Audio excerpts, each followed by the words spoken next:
students, in this lecture we will learn to find the standard deviation for discrete series and continuous series.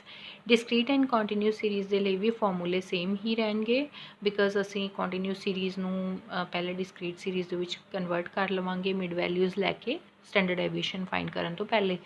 ਸੋ ਇਹਦੇ ਲਈ ਵੀ individual series ਦੀ ਤਰ੍ਹਾਂ ਚਾਰ method ਆ ਸਾਡੇ ਕੋਲ, direct, actual, from assumed mean and from step deviation. ਤੋਂ direct method ਦੇ ਵਿੱਚ ਇਹਦੇ ਵਿੱਚ ਵੀ ਸਿੰਪਲੀ ਸਾਡੇ ਕੋਲ ਅਸੀਂ ਡਾਇਰੈਕਟ ਆਬਜ਼ਰਵੇਸ਼ਨਸ ਨੂੰ ਯੂਜ਼ ਕਰਕੇ F X square and F X find ਕਰ ਲਾਂਗੇ ਤੇ ਫਾਰਮੂਲਾ ਅਪਲਾਈ ਕਰ ਦਾਂਗੇ। ਐਕਚੁਅਲ ਮੀਨ ਦੇ ਲਈ ਸਾਨੂੰ ਕੀ ਚਾਹੀਦਾ, ਪਹਿਲੇ ਐਕਚੁਅਲ ਮੀਨ ਤੋਂ ਡੈਵੀਏਸ਼ਨਸ ਚਾਹੀਦੀਆਂ। ਐਕਚੁਅਲ ਮੀਨ ਦੇ ਮੈਥਡ ਦੇ ਨਾਲ ਅਸੀਂ ਸਮਾਲ ਐਕਸ ਫਾਈਂਡ ਕਰ ਲਾਂਗੇ। ਅੱਛਾ, ਸਟੈਂਡਰਡ ਡੈਵੀਏਸ਼ਨ ਫਾਈਂਡ ਕਰਨ ਦੇ ਦੌਰਾਨ ਤੁਸੀਂ ਇੱਕ ਚੀਜ਼ ਦਾ ਧਿਆਨ ਰੱਖਣਾ ਕਿ capital x and small x ਦੋਨਾਂ ਦੇ ਵਿੱਚ ਡਿਫਰੈਂਸ ਆ। ਕੈਪੀਟਲ ਐਕਸ ਦਾ ਮਤਲਬ ਡਾਇਰੈਕਟ ਆਬਜ਼ਰਵੇਸ਼ਨਸ ਨੂੰ ਯੂਜ਼ ਕਰ ਰਹੇ ਹਾਂ as it is, small X ਦਾ ਮਤਲਬ ਆ ਕਿ ਇਹ ਡੈਵੀਏਸ਼ਨਸ ਹੁੰਦੀਆਂ ਆ ਫਰੋਮ ਐਕਚੁਅਲ ਮੀਨ। ਤਾਂ ਦੋਵਾਂ ਨੂੰ ਇੱਕ ਦੂਸਰੇ ਨਾਲ ਕਨਫਿਊਜ਼ ਨਹੀਂ ਕਰਨਾ। कैपिटल एक्स का होर मतलब है, स्मॉल एक्स का होर मतलब है। तो इत्थे स्मॉल एक्स यूज़ होएगी जदों असी from actual mean standard deviation find कर रहे हैं। तो where X is X minus X mean, that means deviations from actual mean. Then assumed mean दे विच भी असी इस तरह सॉरी इत्थे साडे कोल एफ डी एक्स आएगा because discrete series and continuous series के विच साडे कोल फ्रीकुएंसीज गिवन होंदियां। तो ये बन गया एफ डी एक्स स्केयर। देखो बाकी फॉर्मूले एग्जैक्टली सेम आ इंडिविजुअल सीरीज़ की तरह, सिर्फ इत्थे जिथे जिथे भी डी एक्स सी या एक्स सी उन्होंने असी मल्टीप्लाई किया फ्रीकुएंसीज के नाल। तो सिर्फ इन्ना डिफरेंस आ, बाकी एग्जैक्टली फॉर्मूले दोनों के विच सेम है। हुण असी एक एग्जाम्पल की हैल्प के नाल इन्हां फॉर्मूले नूं अप्लाई करना देखांगे कि किस तरह असी स्टैंडर्ड डेविएशन एक कॉन्टीन्यूस सीरीज़ के लिए फाइंड कर सकते हैं। देखो मैं इत्थे डिस्क्रीट एंड कॉन्टीन्यूस सीरीज़ का अलग अलग नुमैरिकल नहीं करांगी, एक कॉन्टीन्यूस सीरीज़ की ही एग्जाम्पल ले लाँगी बिकॉज कॉन्टीन्यूस सीरीज़ में पहले असी मिड वैल्यूज़ लैके डिस्क्रीट के विच तां कन्वर्ट करना ही हुंदा है। तो उत्थे दोनों तरीके तुसीं समझ सकते हो। डिस्क्रीट सीरीज़ ऑलरेडी वो काम कीता हुंदा, कॉन्टीन्यूस सीरीज़ के विच असी खुद एक स्टैप जिहड़ा मिड वैल्यूज़ का फाइंड करके उन्होंने डिस्क्रीट च कन्वर्ट कर लैंदे हैं। सो इस करके मैं इत्थे सिर्फ एक ही एग्जाम्पल लैके ये दोनों मैथड दोनों सीरीज़ के लिए जोड़े मैथड्स आ वो समझा रही हाँ। इत्थे असीं कॉन्टीन्यूस सीरीज़ की एक एग्जाम्पल लै लिया। हुण असीं पहले इन्हां दियां मिड वैल्यूज़ फाइंड करांगे। तो मिड वैल्यूज़ साडे कोल आ गईयां 15, 25, 35, 45, 55 एंड 65। हुण डायरैक्ट अगर मैथड असीं यूज़ करना तो पहले सानू एफ एक्स चाहिए, दैन एफ एक्स स्केयर चाहिए। हुण F X and F x square find करने वेले ध्यान रखना कि ये नहीं करना कि एफ एक्स फाइंड किया तो दैन तुसी एफ एक्स ओदा स्केयर करो। दोहां चीज़ों के विच डिफरेंस आ, इस चीज़ के विच ते इहदे विच ये दोनों इक्वल नहीं आ। इहदा मतलब आ कि तुसी पहले एक्स का स्केयर करके फिर एफ नाल मल्टीप्लाई किया, इहदा मतलब आ कि एफ एक्स नूं मल्टीप्लाई करके फिर स्केयर किया। तो दोनों चीज़ों के विच कन्फ्यूज़ नहीं होना, फॉर्मूले दे विच भी ये दोनों वैल्यूज़ अलग अलग आ। तो इत्थे एफ एक्स भी चाहिए सानू तो एफ एक्स स्केयर भी, इसलिए पहले सानू एक्स स्केयर करना पेगा, then F X and F x square. F X नूं मल्टीप्लाई करके एफ एक्स आ गया, एफ एंड एक्स स्केयर नूं मल्टीप्लाई करके आएगा एफ एक्स स्केयर। हुण जे असीं एक्चुअल मीन भी ये मैथड अप्लाई करना तो फिर सानू एक्चुअल मीन तो डेविएशनस एक्स लैनियां पैणगियां, एक्स वो आएगा साडे कोल एक्चुअल मीन। तो दैट मीनस कि सानू एक्चुअल मीन भी फाइंड करना पेगा। तो एक्चुअल मीन साडे कोल इत्थे एफ एक्स का असीं फाइंड करना ही आ, वो साडे कोल आ जाएगा summation f x over n या समेशन एफ। तो पहले असी ए वाले स्टैप्स करके असी x square F x square and assumed mean तो जड़ियाँ एक्चुअल मीन तो डेविएशनस फाइंड कर लैंदे। दैन असी ये तो फाइंड करांगे एक्स स्केयर, दैन फिर सानू की चाहिए F X and F x square.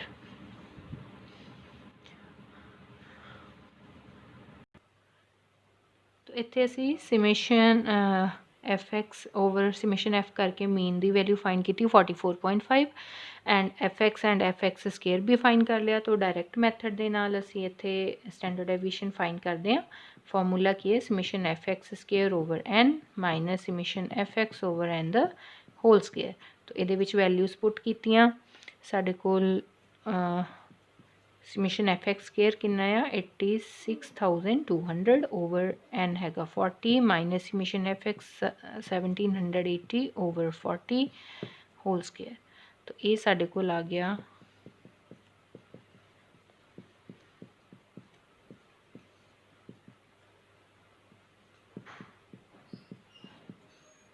And this is equal to 13.21।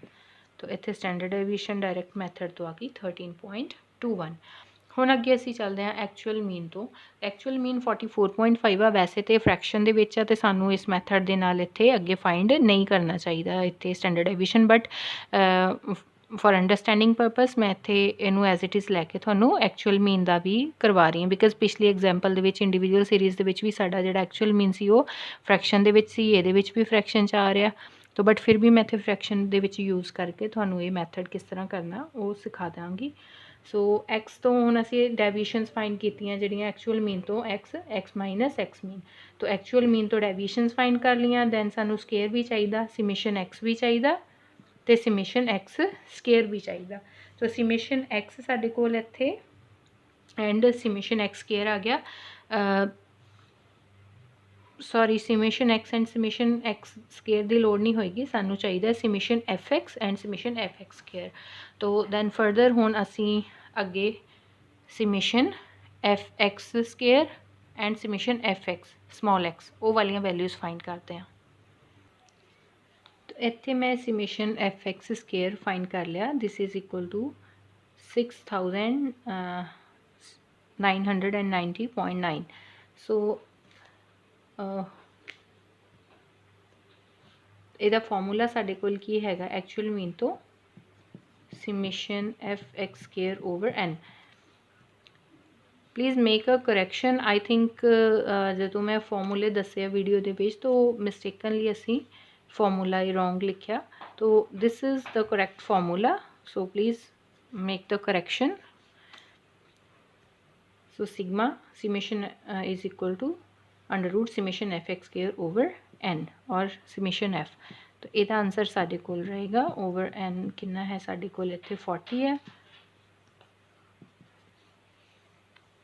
This will be equal to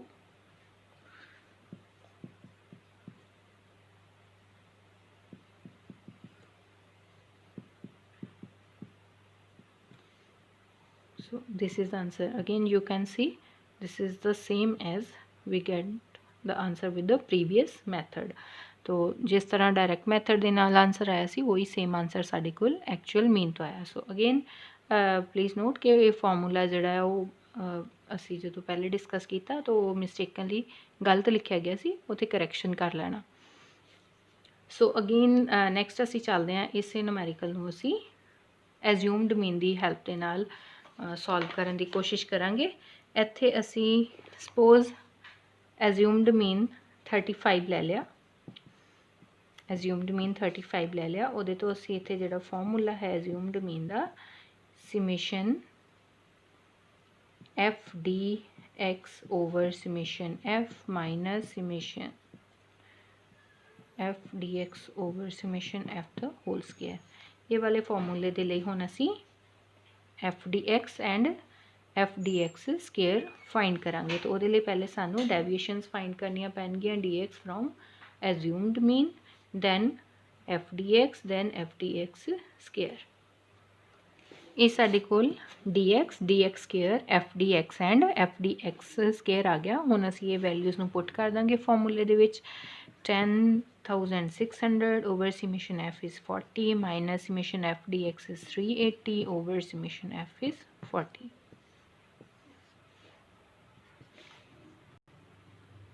तो अगेन सॉल्व करके साढ़े कोल सेम आंसर आ गया 13.21 एंड 9। सो हुण इत्थे अगर असी देखिए कि डी एक्स के साढ़े कोल 10 कॉमन फैक्टर आ, तो अगेन असी इहदे ते स्टैप डेविएशन मैथड भी लगा सकते हैं। हुण असी स्टैप डेविएशन मैथड लगाउण दे लई पहले डी एक्स डैश फाइंड करांगे, दैन असी फॉर्मूला अप्लाई करांगे। तो इत्थे असी summation F D x dash find कर लिया, डी एक्स डैश साढ़े कोल आ गया, डी एक्स डैश स्केयर किया, दैन एफ फ्रीकुएंसीज़ नूं डी एक्स डैश नाल मल्टीप्लाई करके summation F D X and D x dash square नूं मल्टीप्लाई एफ नाल करके summation F D x dash square आ गया। हुण फॉर्मूले दे विच वैल्यूज़ पुट कर दीए 106/40 minus 38/40 the whole square into 10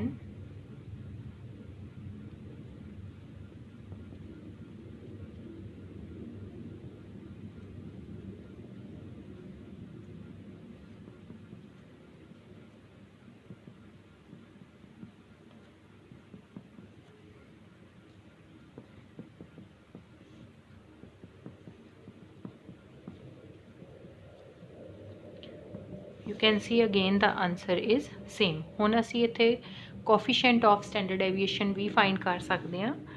coefficient of standard deviation is equals to standard deviation over mean,